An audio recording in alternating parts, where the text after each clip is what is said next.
Hey everybody, what's going on? And welcome to Guns N' Roses Central. And today we're doing another episode of Guns N' Roses True Story. Today we're looking back at 2006. Guns N' Roses were kicking off their tour in North America. They played some shows in New York City. In fact, they played 4 shows. And one of the headlines that came out was that Axl Rose and Tommy Hilfiger got into a bit of an altercation. So Axl Rose was playing a private event. They went to Rosario Dawson's birthday party. Now, before Guns N' Roses and Axl hit the stage, they were at the club called The Plum in Manhattan's Chelsea neighborhood. And just before Guns N' Roses went on stage, I guess Tommy Hilfiger and Axl got into some sort of misunderstanding or altercation over Axl moving Tommy Hilfiger's girlfriend's drinks. So Axl was interviewed just shortly after this event took place and told the story from his perspective. Here's what he had to say. In New York this past week, kind of as we had 4 shows, and then we just did an impromptu acoustic set birthday party for Rosario Dawson, and we decided to just go off, and we played for over an hour, and it was insane. I'm sorry, did you say that you did Rosario Dawson's birthday party? Yes, we did. That rules. Yeah, it totally rocks. This guy just goes, "Hey, do you have an interest in doing like 4 or 5 songs for Rosario Dawson's?" I was like, "Yeah." I don't know if anyone's told you, Axl, but the band is popular. You don't really have to play birthday parties and bar mitzvahs anymore. Yeah, I know. It's like Tommy's talking about bar mitzvahs now. But I don't know. I don't know if Rosario's having a bar mitzvah or not. Now, at her birthday, but, you don't really get offered that kind of thing, and it turned out to be, literally, in my opinion, it was the smartest thing I've done in at least 10 years. Wow. At her birthday party, I heard a rumor that you got in a fight with Tommy Hilfiger? Yeah, he called me out. It was insane. It was the most surreal thing I think that's ever happened to me in my life. How did it start? What made him angry? Because I moved his girlfriend's drink so that it wouldn't spill. Well, in his defense, that'll make anyone crazy. Oh, wait, hold on a sec. That doesn't make any sense at all. So what did he say to you, Axl?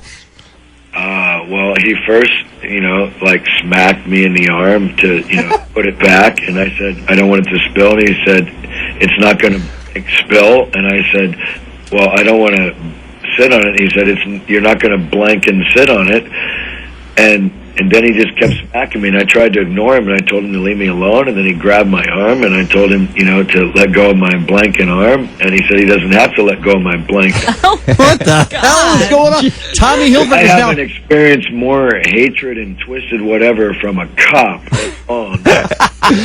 and look, I was jazzed. They go, "Hey, this is your booth, and Tommy Hilfiger's there," and I'm like, "Okay, I don't know him from Adam, but hey, cool." Right. And right. I've never, I don't know that I've met anybody more twisted in the last 50. And that's saying something, by the way. Yeah, and it really is. Kid Rock was there. And Kid Rock is telling me, he goes, "Dude, I was sitting there, man, and it was so Detroit, I couldn't believe it." Tommy Hilfiger does... He goes, "I moved the drink because I thought maybe that would help." Tommy Hilfiger does have Thug Life tattooed across his stomach. A lot of people don't know that. Yeah. Oh, I didn't realize that. Huh? His own security beat his ass and threw him out the door. Now, that's funny. Hey, if you're just joining us here on K-Rock this morning, you're really going to think we're punking you here, but that is Axl Rose who we're talking to on the phone, and we've just made the announcement that Guns N' Roses is going to be headlining K-Rock's Inland Invasion 2000. So at the time of the dust-up and altercation between Axl Rose and Tommy Hilfiger, the Plum nightclub was packed with a celebrity crowd, including Lenny Kravitz, Mickey Rourke, Kid Rock, as Axl mentioned, Peter Bird, Molly Sims, Wentworth Miller, and Dexter Jones. So as part of Guns N' Roses' 4-song set they played at the birthday party, one of the songs they played was "You're Crazy," which Axl dedicated to his good friend Tommy Hilfiger. So initial reports following the altercation seemed to point the finger at Hilfiger instead of Axl Rose. So club owner Noel Ashman pointed the finger at Hilfiger. He said Axl was a gentleman and had a good sense not to retaliate, and he would have done some serious damage to Hilfiger. So even Rose in that interview said the attack was unprovoked. So according to witnesses, first Axl and Tommy were sitting, they were pulling on each other. It got so out of control, it said a shocked witness. As the punch-up escalated, Hilfiger introduced Rose to some November rain with a blow to the cheek, and club guards quickly tried to separate the men. A bunch of security ran over, but Tommy would not back down. He was just out to take him down, the witness said. Kid Rock got trampled by people running over. It was unbelievable. And eventually the designer's own bodyguard pulled him out of the club. Some people speculated that Tommy Hilfiger was a bit annoyed at Axel because he had to make room for Axel and his entourage close to where they were sitting. And a couple years after the altercation happened, Hilfiger gave his own version of the events.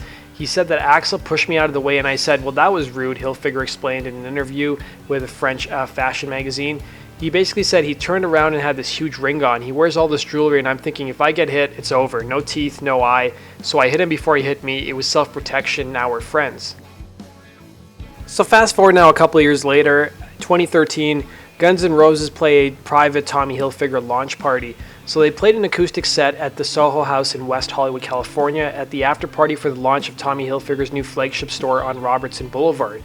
So Women's Wear Daily, who reported the story, reported that celebrity guests like Kanye West, Kim Kardashian, Jessica Alba, Neil Patrick Harris, Katy Perry, Albert Brooks, and The Big Bang Theory's Kaylee Cuoco took in live sets by Alicia Keys and Guns N' Roses that kept the house packed until midnight.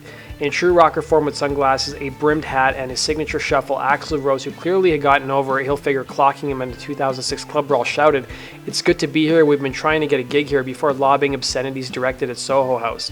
So Guns N' Roses played a total of 9 songs. It was here you guys can see the set list. That basically does it for this episode of Guns N' Roses True Story. I hope you enjoyed that. Please put your comments down below. Are you guys fans of Tommy Hilfiger? I personally don't like his clothes, but that's just me. Let me know your thoughts in the comment section below. Be sure to hit the like button if you enjoyed this video, and also be sure to subscribe if you love Guns N' Roses as much as we do. Also, I want to give a big thanks to our patrons who I've listed down below in the description box. Without them, this channel wouldn't be possible, so thank you everybody who's contributed on Patreon. Have yourself a good one.